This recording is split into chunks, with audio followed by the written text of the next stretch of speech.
So Empuraan Empuraan Empuraan Empuraan എമ്പുരാനെ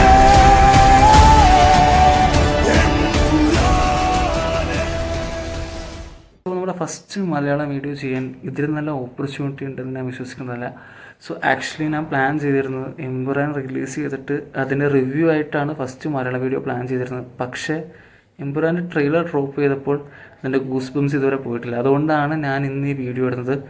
to be honest, what a massive trailer.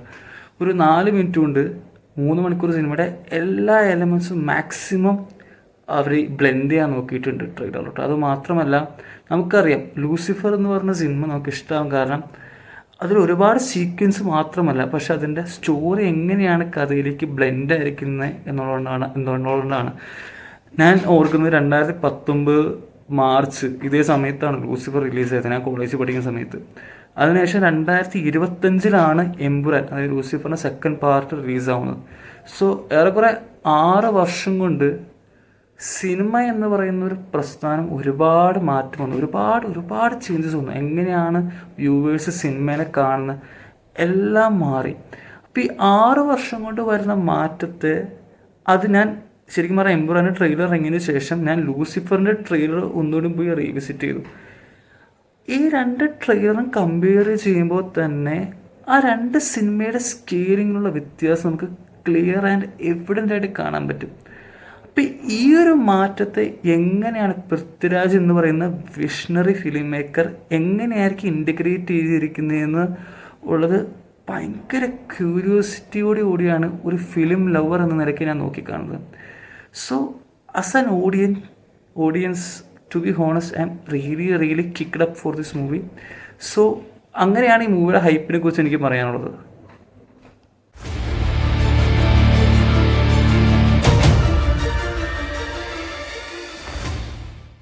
So ട്രെയിലറിലോട്ട് വരുമ്പോൾ 2 major തിങ്സാണ് ഞാൻ observe ചെയ്തത്. അതായത് നമുക്കറിയാം ലൂസിഫർ എവിടെ വെച്ചാണ് നിർത്തിയത്, അതിൽ നിന്നായിരിക്കും എമ്പുരാൻ സ്റ്റാർട്ട് ചെയ്യുന്നത്. അപ്പോൾ ഈ എമ്പുരാനിൽ മെയിനായിട്ട് 2 പാരലൽ എലമെൻസാണ് ഉണ്ടാകാൻ പോകുന്നത്. ഒന്ന്, മോഹൻലാൽ അസ് ഖുറേഷി അബ്രഹാം എബ്രോഡിൽ ചെയ്ത കാര്യങ്ങൾ, ഓർ മേ ബി ഖുറേഷി അബ്രഹാമിൻ്റെ background, or what are the dealings Mohanlal അവിടെ ചെയ്യുന്ന കാര്യങ്ങളായിരിക്കും.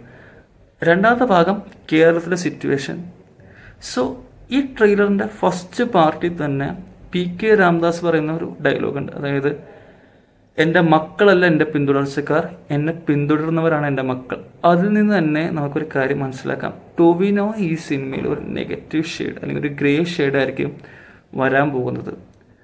ഈ ട്രെയിലറിന് അവസാനം കാണിക്കുന്ന 3 വാക്കുകളുണ്ട്: പവർ, ഗ്രീഡ്, വെജനൻസ്. സോ പവറിൽ കുറച്ചുകൂടി പവർ കിട്ടുമ്പോൾ ടോവിനോ ഡീവിയേറ്റ്, അതായത് അവൻ്റെ പാതിയിൽ നിന്ന് ഡീവിയേറ്റ് പോകാനുള്ള സാധ്യതയാണ് നമുക്ക് മെയിനായിട്ട് കാണാൻ സാധിക്കുന്നത്. അതുപോലെ തന്നെ കേരളത്തിൽ നടക്കുന്ന നാർക്കോട്ടിക്സ് വിഷയത്തിൽ നിന്നും പൊളിറ്റിക്കൽ റിലീജിയസ് എലമെൻറ്റിലേക്ക് ഒരു ഷിഫ്റ്റ് നമുക്ക് ഈ സിനിമയിൽ എക്സ്പെക്റ്റ് ചെയ്യാം. ആൻഡ് ഈ റിലീജിയസ് പൊളിറ്റിക്കൽ ഇഷ്യൂ എന്ന് പറയുന്നത് സ്റ്റേറ്റ് ലെവലിലായിരിക്കണം മിക്കവാറും ഡിസ്കസ് ചെയ്യാൻ പോകുന്നത്. ഇതൊരു നാഷണൽ ലെവലിലേക്ക് സ്കെയിൽ ചെയ്യാൻ സാധ്യതയുണ്ട്. കാരണം രാജ്നീതി എക് ഡണ്ടാ ഹേ എന്ന് പറയുമ്പോൾ തന്നെ നമുക്ക് മനസ്സിലാക്കാം ഇത് ഒരു നാഷണൽ ലെവൽ പൊളിറ്റിക്കൽ ഇഷ്യൂ ആയിട്ട് ഡിസ്കസ് ചെയ്യാൻ സാധ്യതയുണ്ട്. അതിനൊരു വേഴ്സ്റ്റ് കേസ് സിനാറിയോ കേരളത്തിൽ നടക്കുന്നു. ഇതിന് വേറൊരു എക്സാമ്പിളാണ് സുരാജ് വെഞ്ഞാറമൂട് സംസാരിക്കുമ്പോഴുള്ള ഫ്രെയിം. അവിടെ ഒബ്സർവ് ചെയ്ത് നമുക്ക് കുറച്ചുകൂടി വ്യക്തമായിട്ട് സംസാരിക്കാം. റിലീജിയസ് എലമെൻറ്റ്സ് പൊളിറ്റിക്സായിട്ട് ബ്ലെൻഡ് ആവുമ്പോൾ ഉണ്ടാകുന്ന ഇഷ്യൂസ് ഈ സിനിമയിൽ കുറച്ചുകൂടി ഡിസ്കസ് ചെയ്യുന്നുണ്ട് എന്നാണ് എനിക്ക് തോന്നുന്നത്. അതുകൂടാതെ ഞാൻ നേരത്തെ പറഞ്ഞ പോലെ മോഹൻലാൽ എബ്രോഡിൽ ചെയ്യുന്ന കാര്യങ്ങൾ. സോ ബേസിക്കലി വാട്ട് ഹാപ്പൻസ് എന്ന് വെച്ച് കഴിഞ്ഞാൽ മോഹൻലാൽ ടോവിനോനെ കേരളത്തിലെ കാര്യങ്ങളൊക്കെ ഏൽപ്പിച്ചിട്ട് പുറത്തെ കാര്യം ഡീൽ ചെയ്യാൻ വേണ്ടി പോകുന്നു. എവിടെ ലൂസിഫർ അവസാനിക്കുന്നു.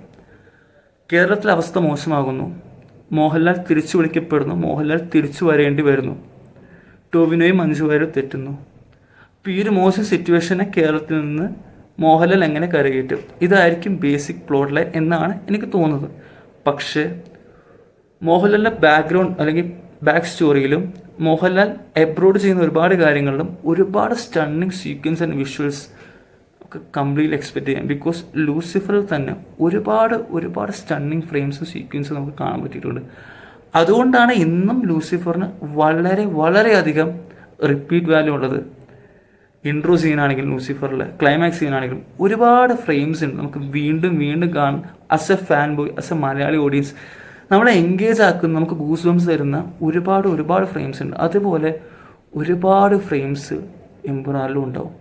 പിന്നെ മേജർ ഒരു ഷിഫ്റ്റ് നമുക്ക് സിനിമയിൽ എന്ന് വെച്ച് കഴിഞ്ഞാൽ സയ്യിദ് മസൂദ് ആൻഡ് അബ്രാഹിം ഖുറേഷിയുടെ ബ്രദർഹുഡ് ബോണ്ടിങ് അതെങ്ങനെ ഇവോൾവ് ചെയ്തു, അത് ഈ ഒരു സിനിമയിൽ ഒരു മേജർ തീമായിട്ട് ഇവോൾവ് ചെയ്യുമെന്ന് ഞാൻ എക്സ്പെക്റ്റ് ചെയ്യുന്നുണ്ട്. From the character posters to trailer, I think എനിക്ക് തോന്നുന്നു ഈ സിനിമയിൽ ആ ഒരു ബ്രദർഹുഡിന് ഭയങ്കര ഇമ്പോർട്ടൻസ് ഉണ്ടാവും.